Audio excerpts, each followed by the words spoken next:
Hello seventy students, आपके लिए आ गए हैं बिजनेस मैथ्स के free Excel lab practicals applicable for November December exams.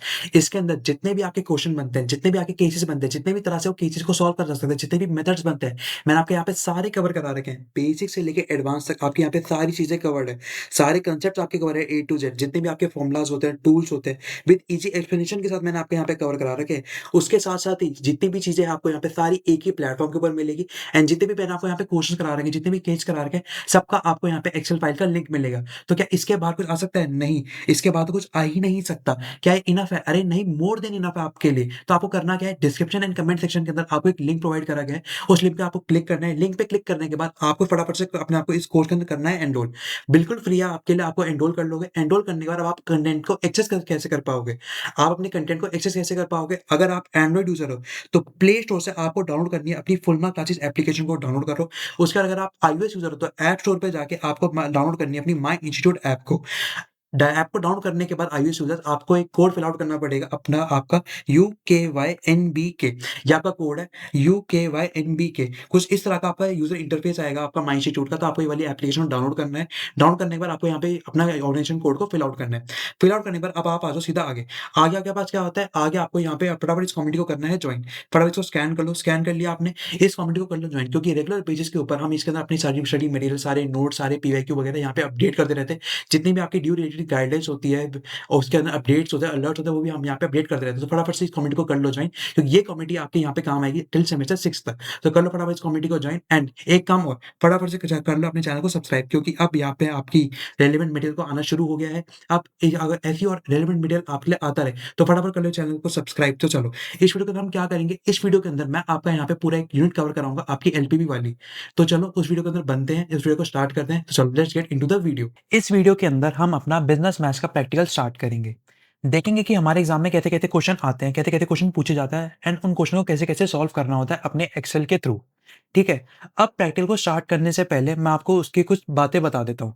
सबसे पहले क्या है, हमारा प्रैक्टिकल कितने मार्क्स का होगा? हमारा प्रैक्टिकल 40 मार्क्स का होता है। अब 40 मार्क्स की कुछ इस तरह से वेरिफिकेशन होती है कि जो हमारे 10 मार्क्स होते हैं वो आपके होते हैं कॉन्टिन्यूअस असेसमेंट के अंदर, जिसके अंदर आपका कंप्यूटर हैंडलिंग वगैरह की चीज़ें देखी जाती है कि आप शॉर्टकट कीज़ का यूज़ कर रहे हो या नहीं कर रहे, वगैरह चीज़ें। 20 मार्क्स आपके होते हैं 3 आवर के लैब प्रैक्टिकल के, जिसके अंदर आपसे क्वेश्चन पूछे जाते हैं एंड आपसे उन क्वेश्चन को सॉल्व करना होता है एक्सेल के ऊपर। एंड देन 10 मार्क्स का आपका होता है वाइवा, जिसके अंदर आपसे फॉर्मूलाज वगैरह, स्टेप्स वगैरह पूछ लिए जाएंगे। जो भी आपको क्वेश्चन दिए जाएंगे उन्हीं के बेसिस पर आपका वाइवा होगा। इतना आपको क्लियर होगा कि हमारा प्रैक्टिकल कितने मार्क्स का होगा। हमारा प्रैक्टिकल होगा 40 मार्क्स का, जिसकी वेरिफिकेशन कुछ 10 + 20 + 10 करके होगी। उसके बाद जो 3 आवर का लैब प्रैक्टिकल होता है, उसके अंदर 4 आपसे क्वेश्चन पूछे जाएंगे। वो 4 क्वेश्चन कैसे-कैसे होंगे? एक क्वेश्चन होगा 5 नंबर का, जो आपके सिंप्लेक्स के ऊपर बेस्ड होगा। सिंप्लेक्स क्वेश्चन होगा जो आपका LPP वाले चैप्टर पे बेस्ड होगा। देन आपका 5 मार्क्स का क्वेश्चन होगा जो आपके मैट्रिसेस वाले चैप्टर पे डिपेंड करेगा। एंड जो 10 मार्क्स के आपके 2 क्वेश्चंस होंगे, फॉर एग्जांपल के लिए कि 5 मार्क्स का एक क्वेश्चन, 5 मार्क्स का एक क्वेश्चन, टोटल 10 मार्क्स हो गए आपके। तो वो आपके MF वाले चैप्टर से पूछे जाएंगे। ये जितनी भी बातें हैं ये आपकी DU की गाइडलाइंस के अंदर लिखी गई है। इतना आपको क्लियर हो गया कि हमसे पेपर के अंदर कितने क्वेश्चन पूछे जाएंगे और हमें कितने अटेम्प्ट करने हैं। हमको 4 क्वेश्चन अटेम्प्ट करने हैं, 5 + 5 + 10 ऐसे करके। एक क्वेश्चन सिंप्लेक्स का होगा, एक क्वेश्चन होगा मैट्रिसेस का एंड 2 क्वेश्चन होंगे MOF से। उसके बाद कुछ बातें मैं आपको अपनी साइड से भी बता देता हूँ। सबसे पहली बात, वेटेज चेंज हो सकती है मार्क्स की depending upon college. Weightage change कैसे मतलब? अब यहाँ पे तो बोला है कि आपसे जो एक क्वेश्चन होगा वो 5 मार्क्स का होगा, ईच क्वेश्चन कैरीज 5 मार्क्स। पर ऐसा भी हो सकता है कि आपको बोले कि हम जो क्वेश्चन आपसे पूछेंगे, जो आपके कॉलेज वाले आपसे पूछेंगे, वो पूछे कि हम आपसे 5 क्वेश्चन करवाएंगे 4 नंबर का एक। तो वहाँ पे आपकी वेटेज चेंज होगी, आपकी नंबर ऑफ क्वेश्चन इंक्रीज हो गए और मार्क्स डिक्रीज हो गए। तो वो डिपेंड करता है कॉलेज के ऊपर। ऐसी जो number of question to be attempted change हो सकते हैं डिपेंडिंग अपॉन कॉलेज। ये तो ड्यू की गाइडलाइंस है, पर कॉलेज वाले अपने अकॉर्डिंग इसको चेंज भी कर सकते हैं। ठीक है? उसके बाद क्या है, अब फाइल को सेव करने की गाइडलाइंस। फाइल को सेव कैसे करेंगे? जो भी आपको फाइल सेव करनी होगी, जो भी आपने काम कर लिया अपनी एक्सेल फाइल के अंदर, अब उसको सेव कैसे करना है वो आपको आपका examiner at the time of practical खुद ही बता देगा। इतना आपको क्लियर हो गया? उसके बाद जो प्रैक्टिकल में आपको क्वेश्चन दिए जाएंगे उन्हीं के बेसिस पर आपका वाइवा होगा। उनके बेसिस पर कैसे कि आपको जो कोई भी क्वेश्चन दिया तो उसमें पूछेंगे कि इसमें इस टर्म का मतलब क्या होता है, प्रेजेंट वैल्यू का मतलब क्या होता है, फ्यूचर वैल्यू का मतलब क्या होता है, इसमें आपने क्या फॉर्मूला यूज करा, इस फॉर्मूला में क्या क्या टर्म्स रिक्वायर्ड होती है, कैसे कैसे फॉर्मूले के स्टेप्स लगाए, ऐसे करके। ये आपको क्लियर? अब इस प्रैक्टिकल करने के लिए आपके बेसिक कंसेप्ट स्ट्रांग होने चाहिए। फिफ्थ पॉइंट क्या कहता है हमारा, कंसेप्ट स्ट्रांग होने चाहिए। तो आपके बेसिक कंसेप्ट स्ट्रांग होने चाहिए। आपको बेसिक नॉलेज होनी चाहिए सब्जेक्ट के बारे में, चैप्टर्स के बारे में। क्लियर? उसके बाद 6 जो लास्ट आती है, उसके बाद यहाँ पे एक्सेल में क्वेश्चन को सॉल्व करना कोई पर्टिकुलर फॉर्मेट नहीं होता। एक्सेल में क्वेश्चन को सॉल्व करने का कोई भी पर्टिकुलर फॉर्मेट नहीं होता। फिर भी मैं जो आपको अपनी तरफ से जो फॉर्मेट बताऊँगा, आप उसके अंदर भी अगर आप अपने क्वेश्चन को सॉल्व करके आएँगे, तो आपके ईज़िली अच्छे मार्क्स स्कोर कर सकते हो आप अपनी तरफ से। इतना आपको क्लियर हो गया? अब चलो, अब जो भी हम अपना पहला चैप्टर स्टार्ट करेंगे, उस चैप्टर के लिए हमारे एक जो ऑप्शन होगा, उसको हमें इनेबल करना होगा। अगर आप यहाँ पे डाटा पे जाओ, डाटा पे जाने के बाद देखो, यहाँ पे आपका सॉल्वर का ऑप्शन आ रहा है, मेरे पास तो आ रहा है। अगर आपके पास ये ऑप्शन ना हो आ रहा हो, आपके पास ये ऑप्शन डिसेबल हो रखा हो, तो इसको इनेबल कैसे करेंगे? इसको इनेबल कैसे करेंगे, वो मैं आपको बताता हूँ। आप जाओगे फाइल के ऊपर चले गए, फाइल के ऊपर जाने के बाद आप जाओगे यहाँ पे ऑप्शंस पे। ऑप्शन पे जाने के बाद आप जाओगे ऐड-इन्स पे। ऐड-इन्स पे चले गए, ऐड-इन्स पे जाने के बाद आप जाओगे यहाँ पे गो पे क्लिक करोगे। गो पे क्लिक करने के बाद आपका देखो यहाँ पे ऑप्शन आ रहा है सॉल्वर ऐड इन करके, ये तो मैंने टिक कर रखा है ऑलरेडी। अगर आपके अनटिक हो रखा हो तो आप इसको टिक कर लेना एंड देन ओके कर देना, तो आपका जो सॉल्वर का ऑप्शन होगा वो इनेबल हो जाएगा। आई होप इस लेक्चर के अंदर, इस वीडियो के अंदर जो भी मैंने आपको बातें बताई वो सारी आपको क्लियर होगी। प्रैक्टिकल हमारा कितने मार्क्स का होगा? प्रैक्टिकल हमारा 40 मार्क्स का होगा। 10 + 20 + 10 की इसकी वेरिफिकेशन होती है। जो हमारी सिलेबस है वो कौन सा सिलेबस है प्रैक्टिकल के अंदर, सिंपलेक्स वाला है, एलपीबी मतलब एलपीबी वाला चैप्टर, एक है मैट्रिसेस वाला चैप्टर एंड एक है एमएफ वाला चैप्टर। एंड जो मैंने आपको गाइडलाइंस बताई है वो आपको क्लियर होगी। ठीक है, फटाफट से अपना स्टार्ट करते हैं प्रैक्टिकल को करना। अब इंट्रोडक्शन वाले लेक्चर के अंदर मैंने आपको एक ऑप्शन इनेबल कराया था, वो था सॉल्वर वाला ऑप्शन। जिस भी बच्चे ने वो ऑप्शन को इनेबल नहीं करा, फटाफट जाके सबसे पहले वो ऑप्शन को इनेबल करो, क्योंकि उस ऑप्शन की हम हेल्प से अपने ये वाले क्वेश्चन, इस वाले चैप्टर के क्वेश्चन को सॉल्व करेंगे। ठीक है, अब हमारा चैप्टर कौन सा ले रहे हैं? हम सबसे पहले अपना चैप्टर ले रहे हैं एलपीपी का, जिसके अंदर अपने सिंप्लेक्स के क्वेश्चन को हम सॉल्व करेंगे। ठीक है, अब सबसे पहला क्वेश्चन मैंने लिया है मिनिमाइज का, कि मेरे पास एक इक्वेशन दे रखी है z equals to 8x + 4y, इसको मुझे मिनिमाइज करना है। अब क्या है, उसके बाद क्या है, ये कुछ मेरे पास कंस्ट्रेंट दे रखे हैं। मेरे पे यहाँ पे 3 तरह के कंस्ट्रेंट दे रखे हैं, मतलब 3 कंस्ट्रेंट दे रखे हैं। 3x + y greater than equal to 27, x + y equals to 21, x + 2y less than equals to 40। ये मेरे पास 3 कंस्ट्रेंट दे रखे हैं। उसके बाद एंड में क्या दे रखा है मुझे, x and y greater than equals to 0, जैसे जैसे कि नॉन नेगेटिव कंस्ट्रेंट। ठीक है, इतना आपको क्लियर होगा। ये हमारे पास क्वेश्चन दे रखा है, हमें इन 3 कंस्ट्रेंट्स के अकॉर्डिंग मुझे जो इक्वेशन है मेरी z की, इसको मिनिमाइज करना है, x एंड y की वैल्यू निकालनी है।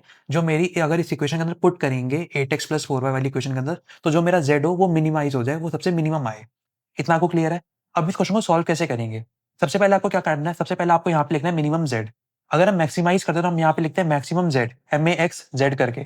पर हमें मिनिमाइज़ करना है तो हम क्या लिखेंगे, min z, मिनिमाइज़ करना है। उसके बाद यहाँ पे क्या लिखेंगे, हमारे पास कितने कंस्ट्रेंट्स दे रखे हैं? हमारे पास 3 कंस्ट्रेंट्स दे रखे हैं। एक तो ये, एक ये एंड एक ये। तो मैंने क्या लिख लिया, कंस्ट्रेंट 1, कंस्ट्रेंट 2, कंस्ट्रेंट 3। ठीक है? उसके बाद जो भी x, y की वैल्यू आएगी वो मेरी यहाँ आएगी, इन दोनों के अंदर। जो भी मेरी x, y की वैल्यू आएगी, इनको सॉल्व करके वो मेरी इन दोनों सेल्स के अंदर आएगी। इसमें x की वैल्यू आएगी, इसमें y की वैल्यू आएगी। और वो मेरा क्या कहलाएँगे, वो मेरे कहलाएँगे डिसीजन वेरिएबल। उसके बाद जो x और y की वैल्यू मैं इस इक्वेशन में पुट करूँगा और जो मेरी z की वैल्यू फिर निकल के आएगी, वो मेरी इस वाले सेल में आएगी। तो मैंने क्या लिखा, जो टोटल ऑफ z होगा वो इस वाले सेल में आएगा। इतना आपको क्लियर हो गया?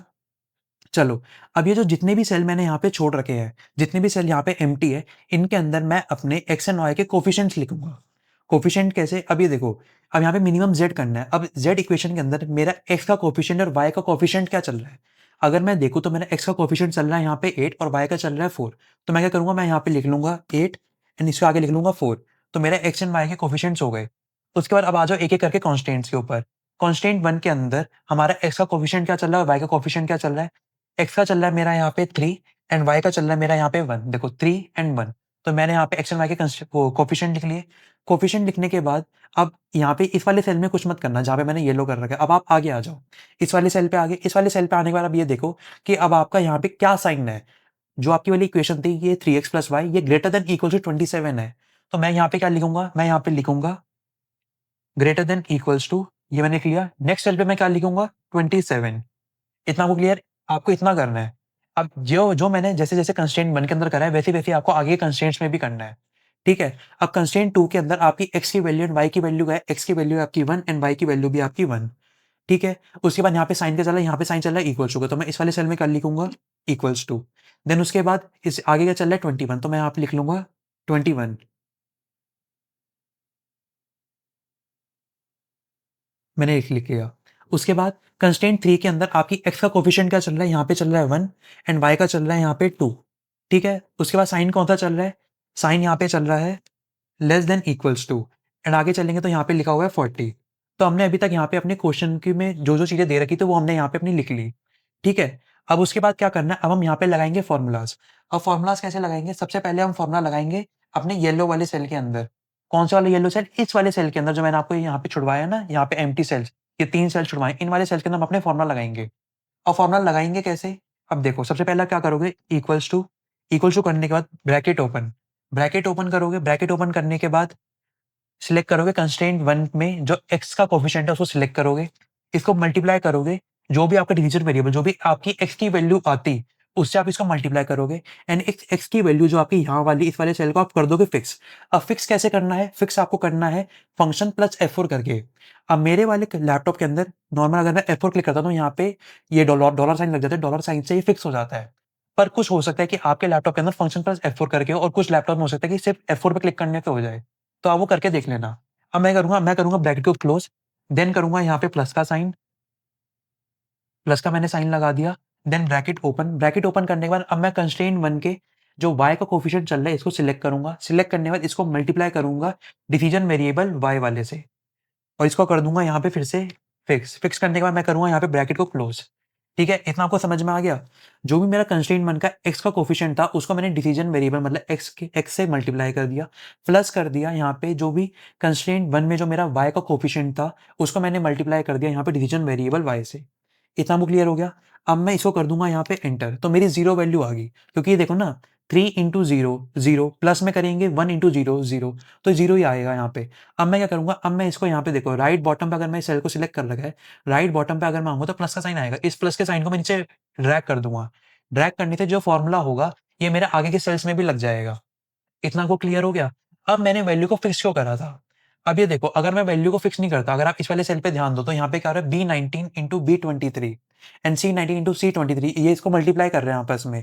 अगर मैं यहाँ पे इस सेल को फिक्स नहीं करता तो फिक्स करने से क्या होता, यहाँ पे ये वाला सेल आता ही नहीं, यहाँ पे कोई और सेल ले लेता, यहाँ पे वो कोई और सेल ले लेता।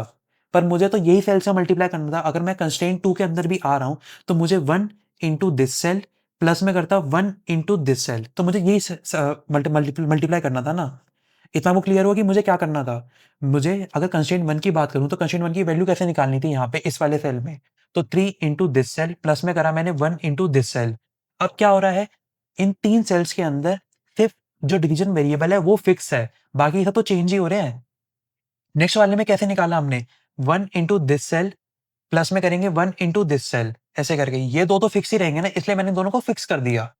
आप ये समझे? अब अगले वाले का कंस्ट्रेंट 3 के अंदर है, कंस्ट्रेंट 3 में हमने क्या करा था, अगर मैं इसको देखूं तो इसने क्या करा, 1 इंटू दिस सेल प्लस में करा 2 इंटू दिस सेल। मैंने इसको कमांड दे दी कि भाई तू ये जो 2 सेल्स है इनको फिक्स करके रखियो, इनको मत छेड़ियो, ये तो फिक्स ही रहेंगे, बाकी तू आगे आगे इसको कैरी ऑन करते रहिए, आगे-आगे इसको ऐड ऑन करते रहिए। तो इसने क्या करा, पहले वाले में इसने 3 और 1 लिया था, उसके अगले वाले में इसने 1 एंड 1 लिया, एंड थर्ड वाले का इसने क्या लिया, इसने 1 एंड 2 लिया। इतना आपको क्लियर हो गया कि मैंने यहाँ पे फिक्स क्यों करा? ठीक है, अब हम चलते हैं आगे, तो यहाँ पे मेरी 0 वैल्यू आ गई। अब मैं क्या करूँगा, अब मैं यहाँ पे एक फ़ॉर्मूला और लगाऊँगा। सबसे पहले हमने क्या करा, सबसे पहले हमने यहाँ पे अपने सारे कोएफ़िशिएंट लिख लिए, यहाँ पे साइन्स लिख लिए और यहाँ पे सारी वैल्यूज़ लिख ली। वैल्यूज़ लिखने के बाद मैंने इन 3 सेल के अंदर तो फ़ॉर्मूला लगाया, एंड इस वाले सेल के अंदर भी मैं फ़ॉर्मूला लगाऊँगा। इसके अंदर कैसे लगाऊँगा? इसके अंदर मैं लिखूँगा equals to bracket open this cell multiply by this cell bracket close, plus करूँगा ब्रैकेट ओपन दिस सेल, देखो यहाँ पे प्लस का साइन नहीं लगा, एक second, plus bracket open this cell multiply by this cell bracket को क्लोज, एंड देन मैं इसको कर दूंगा एंटर। तो यहाँ पे भी 0 वैल्यू आ गई। आपको समझ में आया मैंने क्या करा? मैंने यहाँ पे assumption ले ली कि अगर मैं यहाँ पे डिवीजन वेरिएबल मैंने नॉर्मली यहाँ पे 0 ले लिए। मैंने 0 लेने थे, यहाँ पे 3 अपने फॉर्मूला लगा लिए, एंड 3 फॉर्मूला में ध्यान रखना है कि यहाँ पे आप फिक्स कर दो। करने को तो आप अलग से तीनों में फॉर्मूला लगा सकते थे, पर अपना टाइम बचाने के लिए, अपनी मैंने दिखाने के लिए, ये तो मेरी प्रेजेंटेशन का वो है कि मेरे को एग्जामिनर को दिखा पाऊँ कि हाँ, देखो मेरे को पता है कि सेल को फिक्स कैसे करते हैं, अपना टाइम कैसे सेव करते हैं एक्सेल के अंदर। जब भी मैंने यहाँ पे F4 क्लिक करके मैंने अपने यहाँ पे जो भी सेल था वो मैंने अपना फिक्स कर लिया। इतना आपको क्लियर हो गया? आपको टोटल अपने कंस्ट्रेंट्स के अंदर जितने भी आपके कंस्ट्रेंट्स चल रहे हो क्वेश्चन के अंदर, आपको उन सब में फॉर्मूला लगाना होता है, एंड टोटल ऑफ जेड के अंदर फॉर्मूला लगाना होता है। अब टोटल ऑफ जेड में फॉर्मूला कैसे लगा? आपको पता है जो मेरे जेड है उसको मेरे को मिनिमाइज करना है। तो मिनिमाइज कैसे होगा? मिनिमाइज के लिए आपको एक्स एंड वाई की कुछ ऐसी वैल्यूज चाहिए जो जेड को इन टोटलिटी रिड्यूस करे, इन टोटलिटी उसको मिनिमाइज करे। तो मैंने क्या करा, 8 इंटू एक्स मतलब 8 इंटू एक्स को जहाँ पे कुछ ऐसी वैल्यू निकालूंगा अभी मैं जो इस पूरे को मिनिमाइज कर देगी, प्लस करूंगा उसके अंदर 4 और दिस सेल मतलब y की जो वैल्यू आएगी अभी मैं एलपीपी सॉल्वर से जो सॉल्व करूँगा, तो वो करा हमने। इतना वो क्लियर हो गया कि मैंने यहाँ पे फ़ॉर्मूला यहाँ पे क्यों लगाया और इस सेल में क्यों फ़ॉर्मूला लगाया, ठीक है? अब मैं चलता हूँ आगे। आपको क्या करना है, आप आ जाओ अपने डाटा के ऊपर। डाटा पे आने के बाद आप आओ सॉल्वर पे। सॉल्वर पे आप जैसे ही आ गए, सॉल्वर के आने के बाद अब देखो यहाँ पे क्या माँग रहा है, सेट ऑब्जेक्टिव। सेट ऑब्जेक्टिव हमें क्या करना है, हमें यहाँ पे सेट ऑब्जेक्टिव हम सेट करेंगे अपना। देखो मैंने यहाँ पे लिख भी रखा है आपकी रेफ़रेंस के लिए। इसको हल्का-सा नीचे कर देता हूँ, साइड कर देता हूँ। देखो, सेट ऑब्जेक्टिव में टोटल ज़ेड का कॉरस्पॉन्डिंग सेल आएगा, दैट इज़ जिसको मैक्स या मिनिमम करना है। जो जो टोटल ज़ेड का जो एडजेसेंट सेल है, मतलब ये वाला जो सेल है, इसको मुझे मैक्सिमाइज़ या मिनिमाइज़ करना है अपने अकॉर्डिंग। तो मुझे क्या करना है, अभी इस क्वेश्चन के अकॉर्डिंग तो मुझे मिनिमाइज़ करना है, तो मैं कैसे करूँगा, सेट ऑब्जेक्टिव के अंदर मैं इस वाले सेल को सिलेक्ट कर लूँगा। देखो, मैंने यहाँ पे क्लिक करा एक बार, जिससे ये वाला रेफ़रेंस खुल जाए और मैंने इसको यहाँ पे सिलेक्ट कर लिया। इतना सिलेक्ट कर लिया, अब मुझे क्या करना है, मुझे इसको मैक्स करना है या मिनिमम करना है? मुझे इसको मिनिमम करना है, तो यहाँ पे मैंने मिनिमम सिलेक्ट कर रखा है, ठीक है? मैंने मिनिमम सिलेक्ट कर लिया। उसके बाद by changing the variable cell में क्या आएगा, इसको मैं हटा देता हूँ। चेंजिंग द वेरिएबल सेल में क्या आएगा, मैं इन दोनों को सिलेक्ट करूँगा, अपने डिसीजन वेरिएबल को।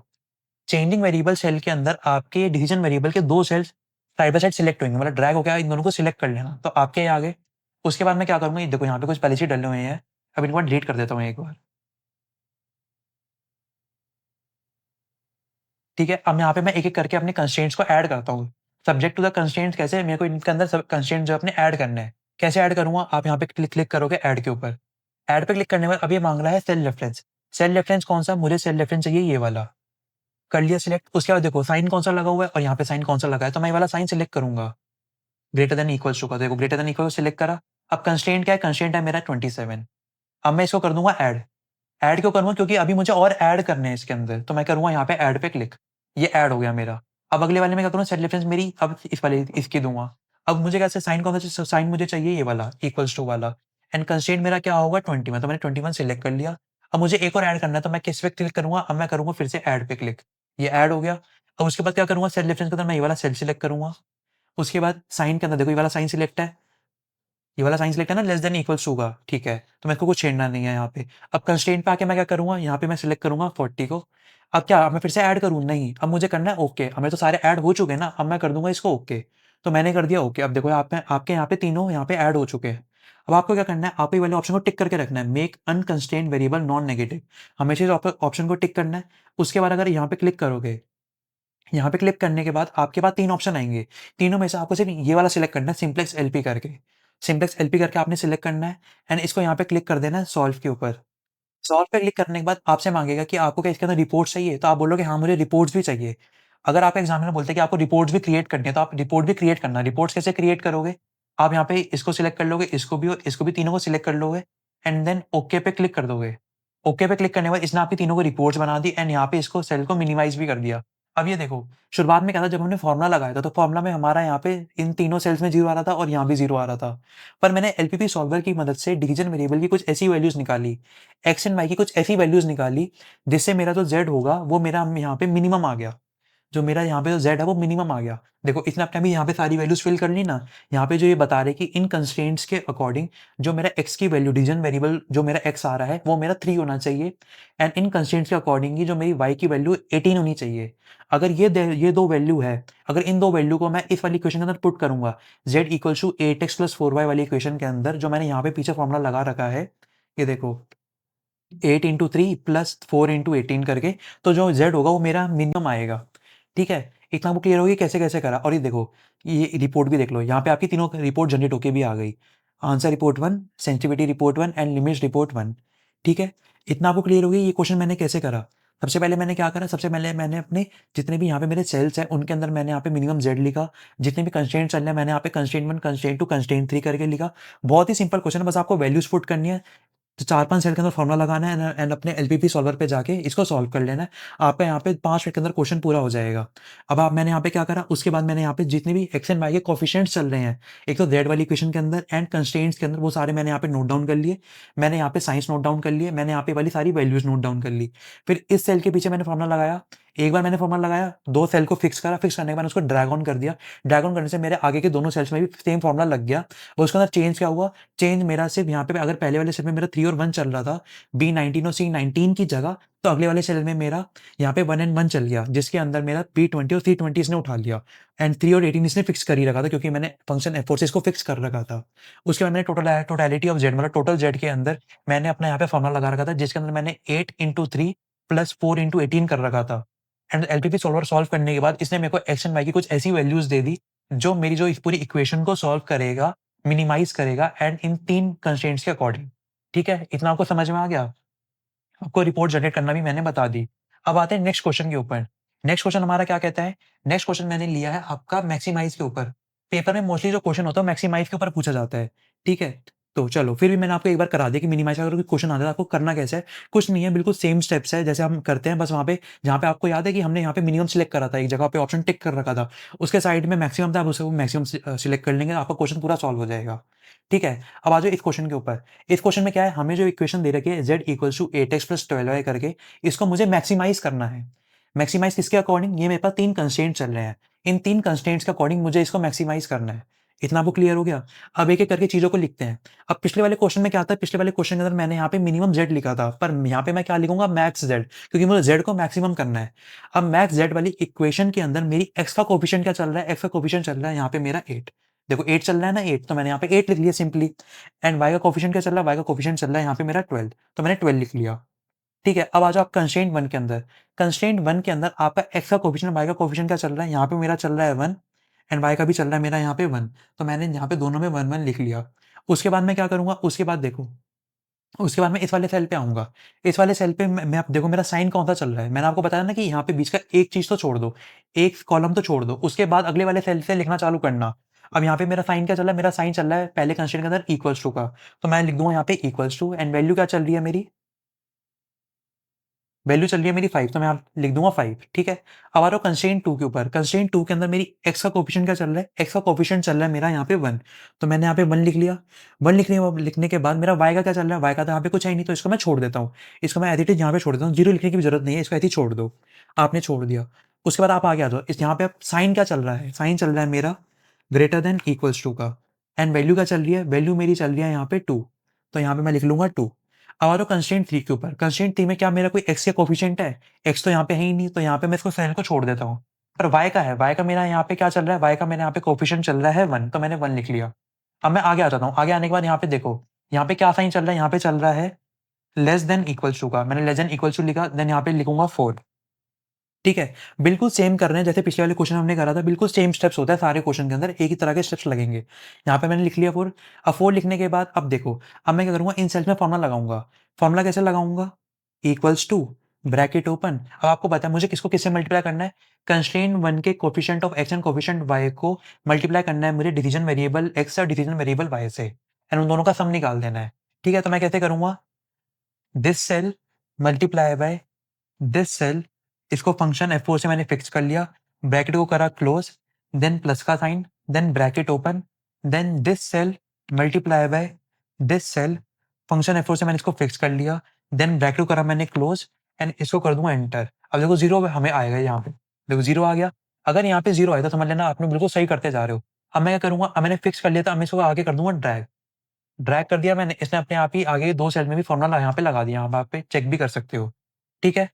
अब मैं क्या करूँगा? अब मैं वहाँ अपने टोटल z के अंदर भी फॉर्मूला लगाऊँगा। यहाँ पे कैसे लगाऊँगा? Equals to bracket open, this cell multiply by this cell, bracket close, then plus, then bracket open, then this cell multiply by this cell, bracket को कर दूँगा क्लोज एंड इसको कर दूँगा एंटर, यहाँ पे आ जाएगा 0। ठीक है? अब आपने अपने जितने भी फॉर्मूलाज़ है वो आपने अब यहाँ पे अपने फॉर्मूलाज़ को एंटर कर लिया। अब हम जाएँगे डाटा के ऊपर। डाटा के पे जाने के बाद हम जाएँगे सॉल्वर के ऊपर।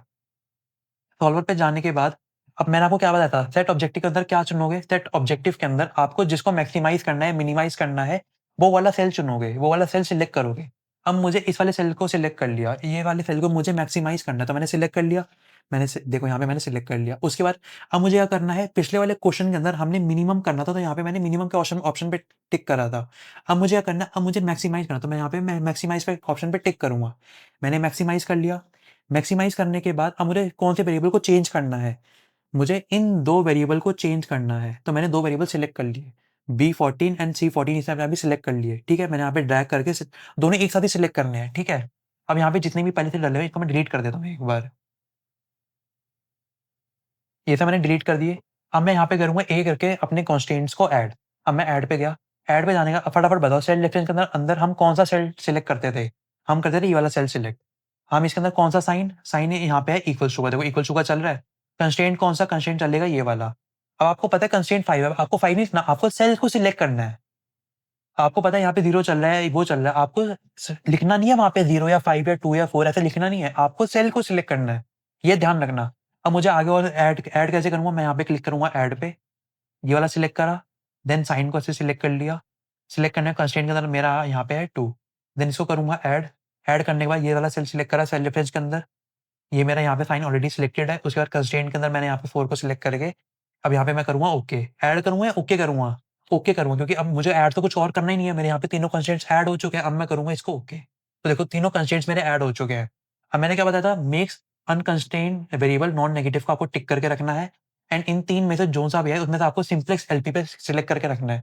सिंपलेक्स एलपी आपने सिलेक्ट कर लिया, इसको करोगे सॉल्व पे टिक। अब मैं यहाँ पे आपका आंसर सेंसिटिविटी लिमिट्स की रिपोर्ट दोबारा जनरेट नहीं कर रहा, वो मैंने आपको एक बार जनरेट करके दिखा दी, वो आप अपने आप भी कर सकते हो आगे वाले क्वेश्चंस के अंदर। अब मैं आपको सीधा यहाँ पे ओके पे क्लिक कर दूँगा। ओके पे क्लिक करने के बाद देखो आपका यहाँ पे जो वैल्यूज़ अपने आप ही आ गई। डिसीजन वेरिएबल ऑफ एक्स क्या आ रहा है? आपका यहाँ पे आ रहा है 2 and decision variable of Y क्या आ रहा है? आपका यहाँ पे आ रहा है 3 एंड टोटलिटी ऑफ जेड क्या आ रहा है? 52।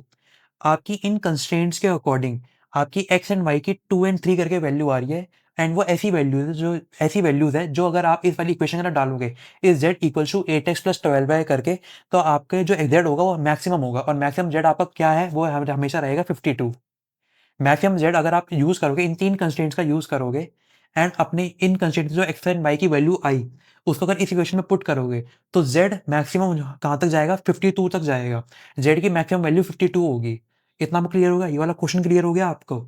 चलो, अब हम नेक्स्ट क्वेश्चन के ऊपर आ जाते हैं। बिल्कुल सेम स्टेप्स है, हर क्वेश्चन के अंदर सेम स्टेप्स लगेंगे। बस आपको कोएफिशिएंट यहाँ पे राइट डाउन करने हैं, साइन राइट डाउन करने हैं, उसके बाद अपनी वैल्यूज़ को नोट डाउन करना है। नोट डाउन करने के बाद इन 3 सेल में फॉर्मूला लगाना है, मतलब जितने-जितने कंस्ट्रेंट्स हैं, उसके रिस्पेक्टिव सेल्स के अंदर आपको फॉर्मूला लगाना है। फॉर्मूला लगाने के बाद आपको टोटलिटी ऑफ जेड के अंदर फॉर्मूला लगाना है। यहाँ फॉर्मूला लगाने के बाद आपको अपने डाटा पे जाके सॉल्वर से इसको सॉल्व कर लेना है। आपका बेसिक सिंपल नॉर्मली ये हो जाएगा सॉल्व। अब आ जाओ एक और क्वेश्चन के ऊपर, क्वेश्चन नंबर 3 के ऊपर। क्वेश्चन नंबर 3 में क्या है? क्वेश्चन नंबर 3 के अंदर अब देखो पिछले क्वेश्चन में क्या था? पिछले क्वेश्चन के अंदर हमारे पास यहाँ पे मैक्सिमाइज़ चल रहा था एंड हमारे पास यहाँ पे 3 कंस्ट्रेंट्स चल रहे थे। अब यहाँ पे क्या है? अब यहाँ पे भी हमें मैक्सिमाइज़ ही करना है, पर यहाँ पे हमारे 2 कंस्ट्रेंट्स चल रहे हैं। बिल्कुल सिंपल है, देखो हम क्या करेंगे? अब हमें पता है कि हमें जेड को मैक्सिमाइज़ करना है। मैक्सिमाइज़ कैसे करेंगे? मैक्सिमाइज़ में देखो, यहाँ पे सबसे पहले एक्स एंड वाई लिखा है, एक्स एंड वाई के अब यहाँ पे हम कोएफिशिएंट्स को राइट डाउन करेंगे। एक्स का कोएफिशिएंट क्या है यहाँ पे 1 एंड वाई का है 2, तो 1 देन 2। उसके बाद नीचे आएँगे, नीचे आने के बाद मेरे कंस्ट्रेंट्स कितने चल रहे हैं? कंस्ट्रेंट्स अब मेरे चल रहे हैं यहाँ पे 2, 2 कंस्ट्रेंट्स चल रहे हैं। उसके बाद पहले कंस्ट्रेंट की एक्स एंड वाई की वैल्यू क्या है? 2 एंड 1, तो यहाँ पे 2 देन 1। उसके बाद अगर मैं आगे आऊँगा, आगे आने के बाद देखो, मैं इसको सीधा कॉपी कर लेता हूँ यहाँ से एक बार, कि थोड़ा जल्दी हो जाए। मैंने यहाँ पे इसको कॉपी कर लिया, कॉपी में देखो यहाँ पे जो मेरे को वही तो लिखने थे, मेरे को यहाँ पे साइन लिखना था एंड वैल्यू लिखनी थी यहाँ पे। उसके बाद मेरे को अगले वाले में भी साइन लिखना था एंड वैल्यू लिखनी, तो मैंने यहाँ पे सीधा डायरेक्ट कॉपी कर लिया। ठीक है? उसके बाद क्या करा मैंने? उसके बाद मैं करूँगा, अब देखो कंस्ट्रेंट 2 के अंदर एक्स एंड वाई की कोएफिशिएंट क्या चल रहा है? यहाँ पे चल रहा है 2 एंड यहाँ पे चल रहा है 3, तो मैंने 3 लिख लिया। अब मैं लगाऊँगा यहाँ पे फ़ॉर्मूला। फ़ॉर्मूला कैसे लगाऊँगा? इक्वल्स टू ब्रैकेट ओपन कर लिया मैंने। अब यहाँ पे 2 इंटू दिस सेल, इसको मैंने करा फिक्स, उसके बाद ब्रैकेट को करा close, then plus, then bracket open, then this cell into में दिस सेल फिक्स करा मैंने, देन ब्रैकेट को करा मैंने क्लोज़ एंड इसको कर दिया मैंने एंटर। तो देखो मेरा यहाँ पे 0 आ गया, मेरा मतलब सही फ़ॉर्मूला यहाँ पे मैंने लगाया है। उसके बाद इसको आगे ड्रैग कर दूँगा तो देखो यहाँ पे 0 आ गया। अब मुझे क्या करना है? अब मुझे इस वाले सेल के अंदर फ़ॉर्मूला लगाना है। तो equals to bracket open 1 multiply by decision variable of X, bracket को करा close, then plus, then bracket open, then 2 multiply by this cell, then bracket को करा मैंने क्लोज, देन इसको कर दूंगा एंटर। तो देखो यहाँ भी मेरा 0 आ गया। अब क्या करना है? वही हमें सॉल्वर पे जाना है। सॉल्वर पे जाने के बाद मुझे अपने किसको सेट ऑब्जेक्टिव में क्या करना है? मुझे अपने z की वैल्यू को, z वाले सेल को मैक्सिमाइज़ करना है। तो मैं क्या करूँगा? इस वाले सेल को सिलेक्ट कर लिया, मैक्स पे मैंने टिक कर लिया। अब मुझे कौन से वेरिएबल चेंज करने हैं? कौन से वेरिएबल? मुझे ये 2 वेरिएबल चेंज करने हैं, ठीक है? X and Y. अब इनको मैं यहाँ पे कर लेता हूँ डिलीट, डिलीट कर लिया। अब यहाँ पे करूँगा कंस्ट्रेंट्स को ऐड, सेल रेफरेंस पे इस वाले सेल को सिलेक्ट करा, देन मेरा यहाँ पे ऑटोमेटिकली सिलेक्ट है, कंस्ट्रेंट में मेरा यहाँ पे ये वाला सेल आ जाएगा। ऐड पे क्लिक करूँगा, देन ये वाला सेल, साइन अपने आप ही है यहाँ पे, सेम है बिल्कुल। कंस्ट्रेंट के अंदर मैं यहाँ पे कर लूँगा 12 पे क्लिक, 12 वाले सेल पे क्लिक, एंड अब कर दूँगा मैं इसको ओके। ओके करने के बाद देखो इस वाले ऑप्शन को मैं टिक करके रखूँगा, make unconstrained variable non negative and select a solving method के अंदर सिंपलेक्स एलपी को मैंने सिलेक्ट कर रखा है। अब यहाँ पे कर दूँगा सॉल्व, सॉल्व करने के बाद मैं यहाँ पे कर दूँगा ओके, रिपोर्ट्स आप अपने आप जनरेट कर लेना। ठीक है, तो देखो ये मेरा ये वाला क्वेश्चन भी यहाँ पे मेरा सॉल्व हो गया। कुछ नहीं है, बिल्कुल 2 मिनट का काम है। अगर आपको एक बार स्टेप समझ में आ गया ना कि आपको क्या-क्या स्टेप लगाना है, क्या-क्या फॉर्मूला लगाना है, तो 2 मिनट का काम है, 2 मिनट के अंदर पूरा क्वेश्चन सॉल्व कर सकते हो। ठीक है? अब आ जाओ नेक्स्ट क्वेश्चन के ऊपर। नेक्स्ट क्वेश्चन क्या है? नेक्स्ट क्वेश्चन है आपका होमवर्क क्वेश्चन। बिल्कुल सेम क्वेश्चन है। पिछले वाले क्वेश्चन में क्या था? पिछले वाले क्वेश्चन में हमें मैक्सिमाइज़ करना था ज़ेड की इक्वेशन को। 2 वेरिएबल चल रहे थे X and Y and 2 constraints थे मेरे पास। बिल्कुल सेम इस क्वेश्चन के अंदर ज़ेड को हमें मैक्सिमाइज़ करना है। 2 वेरिएबल है मेरे पास एक्स एंड वाई, एंड मुझे किसको मैक्सिमाइज़ करना है? ज़ेड को मैक्सिमाइज़ करना है। 2 है मेरे पास variable X and Y, and 2 ही मेरे पास कंस्ट्रेंट्स है। बिल्कुल बस यहाँ पे कि पिछले वाले क्वेश्चन के अंदर यहाँ पे 2, 1, 2, 3 एंड 1, 2 करके वैल्यूज़ थी, मतलब वैल्यूज़ अलग थी। इस क्वेश्चन के अंदर वैल्यूज़ अलग है। स्टेप बिल्कुल सेम लगेंगे, बस वैल्यूज़ यहाँ पे मैंने चेंज कर दी। ठीक है? आई होप आपको यहाँ तक का समझ में आया होगा। सब चीज़ें ए टू ज़ेड सारी क्लियर होगी। आपको कुछ नहीं करना, देखो मैं आपको फिर से बता देता हूँ। मिनिमाइज़ का क्वेश्चन आया तो आपको मिनिमाइज़ के तरीके से सॉल्व करना है, बस एक ऑप्शन वहाँ पे मिनिमाइज़ का टिक कर लेना। मैक्सिमाइज़ का क्वेश्चन आया तो मैक्सिमाइज़ के ऑप्शन पे टिक कर लेना। स्टेप्स बिल्कुल सेम रहेंगे एक-एक क्वेश्चन के अंदर। ठीक है? हम अपने आगे के क्वेश्चन को देखेंगे। अब कभी-कभार क्या हो सकता है, आपके पास एक प्रॉब्लम सम टाइप का कोई क्वेश्चन भी आ सकता है, ठीक है? अब उस क्वेश्चन को कैसे सॉल्व करेंगे? अब क्या है, सबसे पहले आपको ऐसा नॉर्मल सा क्वेश्चन दे रखा होगा, उसके बेसिस पे आपको इक्वेशंस बनानी पड़ेगी, जिसको आपको मैक्सिमाइज़, मिनिमाइज़ या आपने करना होगा, या आपको सब्जेक्ट टू कंस्ट्रेंट्स भी बनाने होंगे। मतलब अपने आप आइडेंटिफाई करने होंगे क्वेश्चंस के अंदर से, एंड उसके बाद आपको इसको सॉल्व करना होगा। अब क्या है, आपको जल्दी समझ में आए इसलिए मैंने यहाँ पे ऑलरेडी इसकी इक्वेशन को बना रखा है। अब इस इक्वेशन बनी कैसे, ये सारी इक्वेशन, वो मैं आपको समझाता हूँ। अब धीरे-धीरे आराम से क्वेश्चन को समझते हैं। A firm makes 2 types of furniture, chairs and tables. एक फर्म है जो 2 टाइप के फर्नीचर बनाती है, एक चेयर्स एंड एक टेबल्स बनाती है। प्रॉफिट्स आर ₹20 पर चेयर एंड ₹30 पर टेबल। अब प्रॉफिट का कीवर्ड देखते ही आपके मन में दिमाग चलना चाहिए, आपके मन में क्लिक होना चाहिए कि मुझे आगे जाके क्वेश्चन में इसको मैक्सिमाइज़ करना होगा। अब आपको पता है, इतना इतना तो पता ही है ना कि प्रॉफिट जो होता है वो हमेशा मैक्सिमाइज़ होता है एंड कॉस्ट मेरा मिनिमाइज़ होती है। प्रॉफिट मेरा मैक्सिमाइज़ होता है एंड कॉस्ट मेरी मिनिमाइज़ होती है। अब प्रॉफिट्स की बात कर रखी है तो इसका मतलब कि जो मुझे क्वेश्चन के अंदर अपने मुझे जो क्वेश्चन होगा पूरा का पूरा इसमें मुझे मैक्सिमाइज़ करना होगा। अब क्या है यहाँ पे, अब यहाँ पे जो एक चेयर पे ₹20 का प्रॉफिट हो रहा है एंड एक टेबल में मेरा ₹30 का प्रॉफिट हो रहा है। ठीक है? Both products are processed on 3 machines M1, M2, M3. The time required for each product in hours and total time available in hours per week on each machine are as follows. ये table दे रखी है। And how should the manufacturer schedule this production in order to maximise the profit. अब यहाँ पे हमें लिख तो दिया कि मैक्सिमाइज़ प्रॉफिट। अगर ये ना लिखा होता तो हमारे दिमाग में क्या आता कि हमें प्रॉफिट को मैक्सिमाइज़ करना है। अब प्रॉफिट हमेशा मेरा मैक्सिमाइज़ ही होता है। कॉस्ट हमारी हमेशा मिनिमाइज़ होती है, प्रॉफिट हमारा मैक्सिमाइज़ होता है। तो हम मैक्सिमाइज़ करते हैं। पर यहाँ पे तो हमें लिख के दे दिया, तो हमें वैसे तो पता चल गया कि मैक्सिमाइज़ करना है। अगर ना लिखा होता तो हमारे पास ये कीवर्ड हो जाता कि प्रॉफिट हमेशा हमारा मैक्सिमाइज़ होता है, तो हम मैक्सिमाइज़ करते। ठीक है? अब इसने क्या बोल रखा है कि चेयर्स एंड टेबल जो होती है, वो 3 तरह की मशीन पे बनती है। 3 तरह की मशीन कैसे? वो 3 प्रोसेसेस से होके गुज़रती है। पहली मशीन के अंदर पहला प्रोसेस होता है, दूसरी मशीन के ऊपर दूसरा प्रोसेस होता है, तीसरी मशीन के ऊपर तीसरा प्रोसेस होता है। एक चेयर पे मुझे ₹20 का प्रॉफिट होता है एंड एक चेयर टेबल पे मुझे ₹30 का प्रॉफिट होता है। अब क्या है ये देखो, अब यहाँ पे टेबल दे रखी है, अब टेबल को समझते हैं। अब इसने क्या बोला गया है, मेरे पास मशीन है M2, M1, M2, M3 and in 3 machine के ऊपर मेरे 3 प्रोसेसेस होते हैं। प्रोसेस 1, प्रोसेस 2, प्रोसेस 3 होके ऐसे चलेगा। ठीक है? अब क्या है, अब जो M1 है मतलब मशीन 1 है, वो टोटल चलेगी 36 आवर्स। जो M2 है वो चलेगी टोटल 50 आवर्स एंड M3 जो है वो टोटल चलेगी 60 आवर्स। मतलब एक मशीन को इतने घंटे ही यूज़ कर सकते हो। एक मशीन को इतने घंटे यूज़ कर सकते हो। इस वाली मशीन को इतने घंटे यूज़ कर सकते हो। मतलब M1 को 36 घंटे यूज़ कर सकते हो, M2 को 50 घंटे एंड M3 को 60 घंटे। एक बार आपने इक्वेशन बना ली ना तो आपका बिल्कुल ईज़िली कंसेप्ट पूरा सॉल्व हो जाएगा। ईज़िली आप अपने आप से क्वेश्चन को सॉल्व कर लोगे। बस एक बार इक्वेशन बनाने की देर है। अब इसके अंदर क्या है, मैंने आपको बता दिया कि एक मशीन जो होगी M1 जो मशीन होगी वो 36 घंटे टोटलिटी में चल सकती है। मतलब 36 घंटे से ज़्यादा नहीं चल सकती, 36 घंटे तक ही चलेगी। अब इसमें क्या है कि अब एक चेयर बनाने के लिए 3 घंटे लगते हैं एंड एक टेबल बनाने के लिए 3 घंटे लगते हैं इसमें। सेकंड वाली मशीन टोटल चलेगी 50 आवर्स, पर एक चेयर बनाने के लिए 5 घंटे लगते हैं, एक टेबल बनाने के लिए 2 आवर्स लगते हैं। क्लियर? अगर मैं सारी की सारी चेयर बनाऊँ, मशीन 1 पे अगर मैं सारी की सारी चेयर बनाऊँ, तो मैं कितनी मैक्सिमम चेयर बना सकता हूँ? अगर मैं 36 को डिवाइड बाय 3 करूँगा, मैं सारी की सारी चेयर बना रहा हूँ 36 घंटे के अंदर। 1 घंटे के अंदर 3 घंटे के अंदर मेरी 1 चेयर बनती है। ठीक है? तो मैं 36 घंटे के अंदर 12 चेयर बना पाऊँगा? अगर मैं चेयर को छोड़ दूँ, मैं सारा का सारा टाइम जो अपनी मशीन मन का है वो मैं टेबल पे इन्वेस्ट करूँ, तो मैं 36 घंटे के अंदर अपनी सिर्फ 12 टेबल बना सकूँगा। 3 घंटे में मेरी 1 टेबल बनती है, तो 36 घंटे के अंदर मेरी 12 टेबल बनेगी।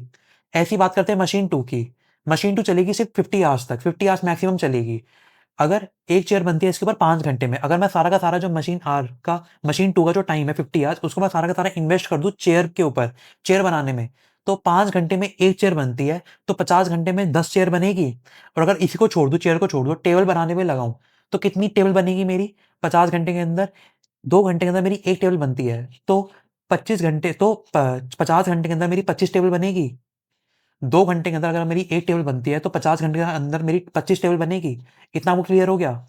ऐसे ही अगर M3 की बात करें, अगर मैं M3 का सारा टाइम, M3 वाली मशीन का सारा टाइम जो 60 आवर्स टोटल दे रखे हैं, उसको अगर मैं चेयर पे इन्वेस्ट कर दूँ, तो 2 घंटे में 1 चेयर बनती है। तो 60 घंटे में कितनी चेयर बनेगी? 60 घंटे में मेरी 30 चेयर बनेगी। एंड वही अगर चेयर को छोड़ दो, टेबल पर टाइम लगाऊँ, तो 60 घंटे के अंदर 6 घंटे के अंदर मेरी 1 टेबल बनती है, तो 60 घंटे के अंदर मेरी कितनी टेबल बनेगी? 60 घंटे के अंदर मेरी बनेगी 10 टेबल।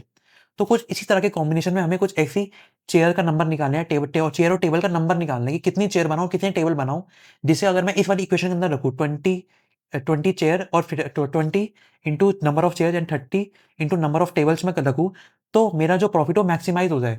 अब इतना मेरे यहाँ पे दिमाग चल जाना चाहिए कि यहाँ पे मैं नंबर ऑफ चेयर की बात कर रहा हूँ, नंबर ऑफ चेयर मुझे निकालना है। यहाँ पे टाइम दे रखा है, मुझे नंबर ऑफ चेयर निकालने, नंबर ऑफ टेबल निकालना है। तो मेरा यहाँ पे एक्स एंड वाई क्या होगा? एक्स एंड वाई होगा मेरा number of chairs and number of tables. अब क्या है? अब एक चेयर पे 20 रुपीज का प्रॉफिट हो रहा है। अब नंबर ऑफ चेयर मेरी एक्स है, तो एक्स चेयर पे कितने रुपीज का प्रॉफिट होगा? 20x का प्रॉफिट होगा, तो 20x मैंने यहाँ पे लिख दिया। प्लस में मुझे क्या करना है? एक टेबल के ऊपर मुझे 30 रुपीज का प्रॉफिट होता है।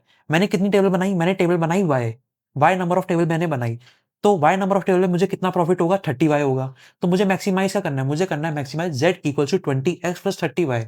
20 यहाँ पे एक चेयर का प्रॉफिट है, एक्स का है मेरी नंबर ऑफ चेयर्स, प्लस में बताना मैंने 30 यहाँ पे मेरा एक टेबल का प्रॉफिट है, एंड वाई है मेरा नंबर ऑफ टेबल्स। अब कंस्ट्रेंट कैसे बने? कंस्ट्रेंट्स में ये देखो, आपके पास टोटलिटी में टाइम कितना है? 36 आवर्स, 50 आवर्स एंड 60 आवर्स। ये आपकी टोटलिटी में टाइम है। उसके बाद ये आपका मैक्सिमम टाइम है। इससे ज़्यादा तो नहीं हो सकता। इसके इक्वल हो सकता है टाइम यूटिलाइज़, या इससे कम टाइम यूटिलाइज़ हो सकता है। इससे ज़्यादा तो नहीं हो सकता ना, क्योंकि देखो मैक्सिमम टाइम दे रखा है कि टोटल टाइम इतना ही अवेलेबल है। अब क्या है कि मुझे कुछ इस तरह का कॉम्बिनेशन बनाना है कि अब मैंने आपको क्या बताया था, अगर 36 आवर्स आपके पास गिवन है, अगर आप सारी की सारी चेयर बनाओगे तो आप 12 चेयर ही बना पाओगे, या सारी की सारी टेबल बनाओगे तो सिर्फ 12 टेबल ही बना पाओगे। पर आपको कुछ इस तरह का कॉम्बिनेशन बनाना है एक्स एंड वाई का, मतलब नंबर ऑफ चेयर्स और नंबर ऑफ टेबल्स इतनी बनानी है, इतना कुछ उसका ऐसा नंबर सिलेक्ट करना है कि जैसा कुछ नंबर निकल गया एक्स एंड वाई का, जो मैं जेड में डालूँ तो जेड मेरा मैक्सिमाइज हो जाए। तो मैंने यहाँ पे क्या करा, 3 घंटे में इंटू नंबर ऑफ चेयर्स बनाई, प्लस करा मैंने 3 घंटे में नंबर ऑफ टेबल्स बनाई, और एक लेस देन इक्वल टू कितना होगा? 36 घंटे। एक चेयर मेरी 3 घंटे में बन रही है, तो मेरी एक्स नंबर ऑफ चेयर कितने घंटे में बनेगी? 3x में बनेगी। एक टेबल मेरी अगर 3 घंटे में बन रही है, तो मेरी वाई नंबर ऑफ टेबल कितने घंटे में बनेगी? वाई नंबर ऑफ टेबल मेरी बनेगी 3y के अंदर। तो दोनों का टाइम प्लस कर दिया मैंने, 3x plus 3y less than equal to 36। आपको लेस देन समझ में आया? लेस देन यहाँ पे क्यों आया? लेस देन इसलिए आया क्योंकि मैक्सिमम टाइम मेरे पे ये है। मैक्सिमम टाइम मेरे पे 36 चल रहा है। इससे ज़्यादा टाइम मैं यूटिलाइज़ नहीं कर सकता। इससे कम या इसके इक्वल टू में मैं टाइम यूटिलाइज़ कर सकता हूँ। इससे ज़्यादा नहीं कर सकता। ऐसे अगर अगली वाली इक्वेशन में काम आए। अगली वाली इक्वेशन में हमने क्या देखा है अगली वाले कंस्ट्रेंट के अंदर कि 5x प्लस 2y, एक चेयर बनेगी 5 घंटे के अंदर। तो x नंबर ऑफ चेयर कितने घंटे में बनेगी? 5x घंटे के अंदर बनेगी। 5 इंटू एक्स 5x आवर्स के अंदर बनेगी। एक टेबल मेरी 2 घंटे के अंदर बनती है, तो y नंबर ऑफ टेबल मेरी कितने घंटे के अंदर बनेगी? 2y नंबर ऑफ आवर्स में बनेगी ना। और ये सारा मेरा आवर्स के अंदर चल रहा है। इतना आपको क्लियर हो गया? ऐसे ही हमने थर्ड अपना कंस्ट्रेंट बनाया 2x प्लस 6y। इतना आपको समझ में आया कि हम यहाँ पे क्या कर रहे हैं? हम यहाँ पे इस क्वेश्चन के अंदर अपने प्रॉफिट को मैक्सिमाइज कर रहे हैं। एक चेयर पे मुझे 20 रुपीज़ का प्रॉफिट हो रहा है, एक टेबल पे मुझे 30 रुपीज़ का प्रॉफिट हो रहा है। x यहाँ पे मेरे नंबर ऑफ चेयर्स है, y मेरे यहाँ पे नंबर ऑफ टेबल्स है। अब यहाँ पे क्या है? एक्स एंड वाई यहाँ पे भी मेरे नंबर ऑफ चेयर्स है, नंबर ऑफ टेबल्स है। मैक्सिमम टाइम में 36, मेरे पास 36 आवर्स, 50 आवर्स एंड 60 आवर्स है। ये जो टाइम होगा ये इस टाइम के इन इक्वेशंस के लेस देन या इक्वल्स टू होगा। कभी भी ग्रेटर देन का साइन नहीं आएगा। लेस देन या इक्वल्स टू होगा। अब मुझे कुछ इस तरह का कॉम्बिनेशन लेना था कि मैं अपने मशीन को पूरा यूटिलाइज करूँ, कि मैं चेयर भी बनाऊँ और टेबल भी बनाऊँ, तो कुछ इस तरह से यूटिलाइज करूँ ताकि जो पूरा मेरा 36 आवर्स के लेस देन या इक्वल टू मेरा यहाँ पे यूटिलाइज हो जाए। इतना वो क्लियर होगी मैंने कैसे इक्वेशन बनी है यहाँ पे। आई होप आपको ये क्लियर होगी। उसके बाद देखो हमें नॉर्मली पता ही होता है कि जो एक्स एंड वाई अगर ग्रेटर देन इक्वल टू 0 है, तो वो नॉन नेगेटिव कंस्ट्रेंट कहलाते हैं और एक तरह की असम्पशन होती है कि एक्स एंड वाई हमारा ग्रेटर देन इक्वल टू 0 ही होगा। ठीक है? इतना वो क्लियर हो गया? चलो, अब आगे चलते हैं। आगे हमारे पास क्या है? आगे हमारे पास बिल्कुल सिंपल वही वैसे ही क्वेश्चन हमें सॉल्व करना है। हमारे पास यहाँ पे मैक्सिमम को ज़ेड को मैक्सिमाइज़ करना है। कंस्ट्रेंट हमारे यहाँ पे 3 चल रहे हैं, एक ये वाला, एक ये वाला, एक ये वाला। उसके डिसीजन वेरिएबल हम एक्स एंड वाई लिखेंगे, टोटलिटी ऑफ ज़ेड के अंदर हम ज़ेड की वैल्यू लिख देंगे। ठीक है? फॉर्मूला वगैरह लगा देंगे। अब इसको करना चालू करते हैं। सबसे पहले हम क्या करेंगे? यहाँ पे क्या है? यहाँ पे ज़ेड में जो ज़ेड की इक्वेशन के अंदर एक्स का कोएफ़िशिएंट क्या चल रहा है? एक्स का कोएफ़िशिएंट चल रहा है यहाँ पे 20 एंड वाई का क्या चल रहा है? वाई का चल रहा है 30। तो मैं यहाँ पे मैंने लिख लिया। उसके बाद क्या करा मैंने? उसके बाद देखो कंस्ट्रेंट 1 के अंदर यहाँ पे मेरे एक्स एंड वाई के कोएफ़िशिएंट्स क्या चल रहे हैं? 3 देन 3 उसके बाद 2 के अंदर कौन से चल रहे हैं? 5 देन 2 एंड उसकी अगली वाली में क्या चल रहे हैं? 2 एंड देन 6। ये मैंने लिख दिया। उसके बाद क्या इन साइज़ को मैं यहाँ पे कॉपी कर लेता हूँ एक बार, ताकि मैं जल्दी कर पाऊँ एक तरह से। तो मैंने यहाँ पे इनको कॉपी कर लिया। कॉपी करके मैं यहाँ पे मैंने पेस्ट कर दिया। अब इन सेल्स के अंदर हम लगाएँगे अपना फ़ॉर्मूला। फ़ॉर्मूला कैसे लगाएँगे? Equals to bracket open this cell into में डिवीजन वेरिएबल ऑफ एक्स, इसको फिक्स कर लिया, ब्रैकेट को करा close, then plus, then bracket open, then this cell into में दिस सेल, इसको करा फंक्शन f4 से फिक्स, देन ब्रैकेट को क्लोज, देन इसको कर दिया मैंने यहाँ पे एंटर। तो 0 आ गया। अब मैं इसको आगे ड्रैग ऑन कर दूंगा। मैंने इसको ड्रैग कर दिया। ड्रैग करने का अब मैं टोटल जेड के अंदर अपना फॉर्मूला लगाऊंगा, equals to bracket open this cell into में this cell, bracket close, then plus, then bracket open this cell into में दिस सेल, देन ब्रैकेट करा मैंने क्लोज, इसको कर दिया एंटर। तो 0 आ गया। अब मैं क्या करूंगा? मैं डाटा पे जाऊंगा। डाटा के जाने जाने के बाद सॉल्वर पे जाऊंगा। सॉल्वर पे जाने के बाद मैं इसको यहाँ से एक बार इरेज कर लेता हूँ। इरेज करने के बाद मुझे कौन से सेट ऑब्जेक्टिव में मुझे कौन से सेल को मैक्सिमाइज़ करना है? मुझे करना है इस वाले सेल को मैक्सिमाइज़। मैंने सेलेक्ट कर लिया। मुझे मैक्सिमाइज़ करना है। मुझे कौन से वेरिएबल चेंज करना है? मुझे ये 2 वेरिएबल चेंज करना है। मैंने सेलेक्ट कर लिए। उसका इन सबको मैं कर देता हूँ डिलीट यहाँ से एक बार। मैंने डिलीट कर दिया। डिलीट करने का अब मैं इसका करता हूँ अपने कंस्ट्रेंट्स को ऐड। ऐड करने पे सेल की रेफरेंस ये less than equals to constraint के अंदर क्या आएगा? ये ऐड करूँगा this cell less than equals to constraint के अंदर 50 ऐड कर लिया। Then this cell less than equals to constraint के अंदर ये।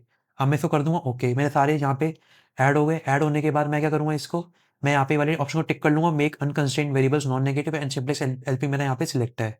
इसको करूँगा मैं यहाँ पे सॉल्व। और तरह से मेरा यहाँ पे जो क्वेश्चन है ये मेरा सॉल्व होके आ गया। ठीक है? यहाँ पे क्या हुआ? यहाँ पे मेरा यहाँ पे ये वाला जो क्वेश्चन है वो मेरा यहाँ पे सॉल्व होके आ गया। इतना आपको क्लियर हो गया? इसमें मेन पॉइंट क्या था इस वाले क्वेश्चन के अंदर कि हमें इक्वेशन बनानी आनी चाहिए। इक्वेशन कैसे बनी?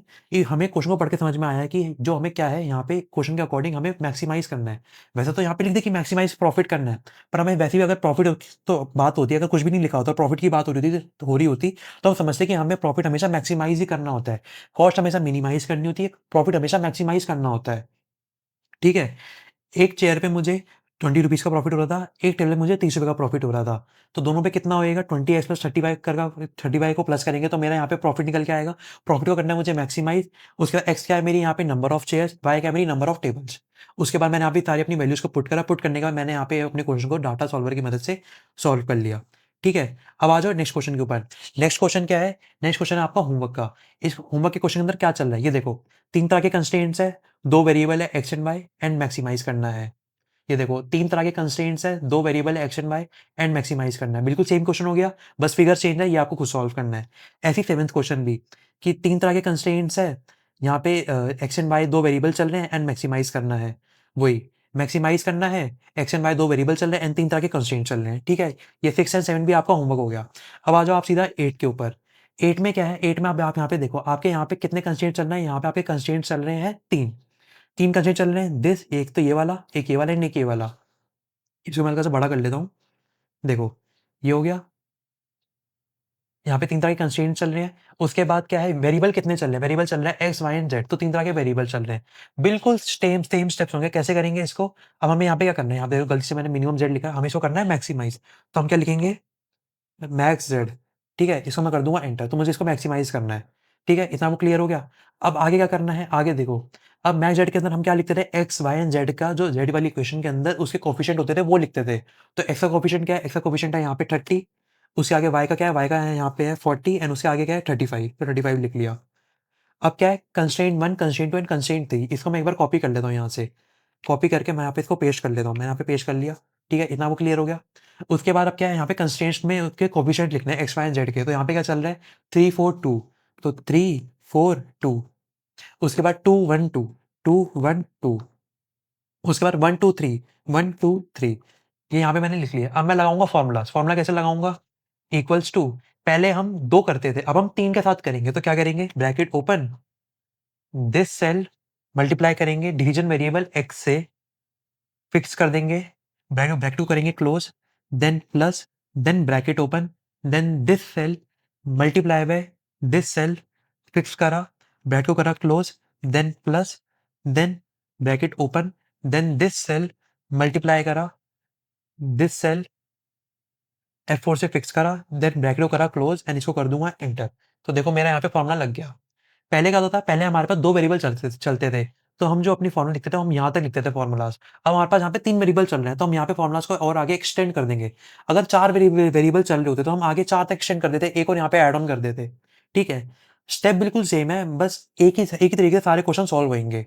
इतना हम क्लियर हो गया। अब मैं इसको क्या करूंगा, इसको मैं आगे कर दूंगा, इसको ड्रैग। मैं इसको कर दिया यहाँ पे drag.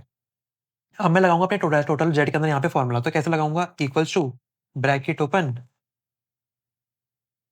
This cell multiply by this cell, bracket को करा close, then plus, then bracket open, this cell multiply by this cell, bracket को करा close, then plus, then bracket open, then this cell 35 into में this cell, bracket को करा मैंने close and इसको कर दूंगा एंटर। तो यहाँ पे आ जाएगा 0। ठीक है, ये आपको समझ में आ गया। अब मैं जाऊंगा डाटा पे। डाटा के जब जाने के बाद मैं करूंगा यहाँ पे सॉल्वर को ऑन। सॉल्वर ऑन करने के बाद यहाँ पे मैं इसको बैक करके अपने सेट ऑब्जेक्टिव में कौन सा सेल सिलेक्ट करूंगा, ये वाला। मुझे क्या करना है, मुझे मैक्सिमाइज करना है, कौन से वेरिएबल को चेंज करना है, मुझे इन 3 वेरिएबल को चेंज करना है। पहले हम 2 सेल सिलेक्ट करते थे, अब हम 3 सिलेक्ट कर लेंगे साइड बाय साइड, ड्रैग करते हुए। सिलेक्ट कर लिए, इन सबको मैं यहाँ से डिलीट कर देता हूँ, डिलीट कर दिए। ठीक है, अब यहाँ पे मैं कर दूंगा ऐड कर, एक-एक करके कंस्ट्रेंट्स। दिस सेल साइन बिल्कुल सेम चल रहा है, कंस्ट्रेंट ये वाला ऐड करूँगा। फिर दिस सेल साइन बिल्कुल सेम चल रहा है, कंस्ट्रेंट पे 54 ऐड, ऐड कर लिया। फिर दिस सेल साइन बिल्कुल सेम चल रहा है, कंस्ट्रेंट पे आगे वाला सेल सिलेक्ट करा, देन मैंने इसको कर दिया ओके। ओके हो गया। अब क्या है, make unconstrained variable non negative को सिलेक्ट कर रखा है, सिंपलेक्स एलपी में यहाँ पे सिंपलेक्स एलपी को सिलेक्ट करना है सिलेक्टर सॉल्विंग मेथड के अंदर। ठीक है, अब मैं यहाँ पे कर दूंगा सॉल्व पे क्लिक। सॉल्व पे क्लिक करने के बाद मैं यहाँ पे कर दूंगा इसको ओके। देखो ये वाला मेरा यहाँ पे जो पूरा क्वेश्चन है वो यहाँ पे मेरा सॉल्व हो चुका है। ठीक है, कुछ नहीं है, बिल्कुल सिंपल है। अगर 3 वेरिएबल चले तो 3 तक एक्सटेंड कर लो, 4 चले तो 4 तक एक्सटेंड कर लो, फॉर्मूला भी 4 के हिसाब से लगेगा। 3 वेरिएबल चले तो 3 के हिसाब से फॉर्मूला लगेगा। मेनली है कि कंस्ट्रेंट 1 2 3 4 जितने भी कंस्ट्रेंट चल रहे हैं उनके अंदर फॉर्मूला लगेंगे एंड टोटलिटी ऑफ जेड के अंदर इसके अंदर फॉर्मूला लगेगा। बाकी है कि बिल्कुल सिंपल जाके डाटा सॉल्वर पे जाके आपको अपना क्वेश्चन को सॉल्व करना है। अब आ जाओ क्वेश्चन नंबर 9 पे। क्वेश्चन नंबर 9 आपका होमवर्क है। अब इसके अंदर भी देखो क्या हो रहा है, इसके अंदर देखो मैक्सिमाइज करना है आपको जेड को। इसके अंदर कितने वेरिएबल चल रहे हैं, एक्स वाई जेड 3 वेरिएबल चल रहे हैं एंड 3 तरह के कॉन्स्टेंट्स है। अगर आप 8 क्वेश्चन को देखो तो मैक्सिमाइज करना है, 3 तरह के वेरिएबल है x y and z and constraints कितने चल रहे हैं, 3 चल रहे हैं। ठीक है, तो ये क्वेश्चन जो 9 वाला होगा ये आपका होमवर्क हो गया। बिल्कुल डिजिट्स चेंज है, बाकी जो एक ही स्टेप होगा वो बिल्कुल सेम होगा। ठीक है, आई होप आपको ये चीजें समझ में आई होगी। ठीक है, इनको अच्छे से कर लेना, इनको अच्छे से समझ लेना।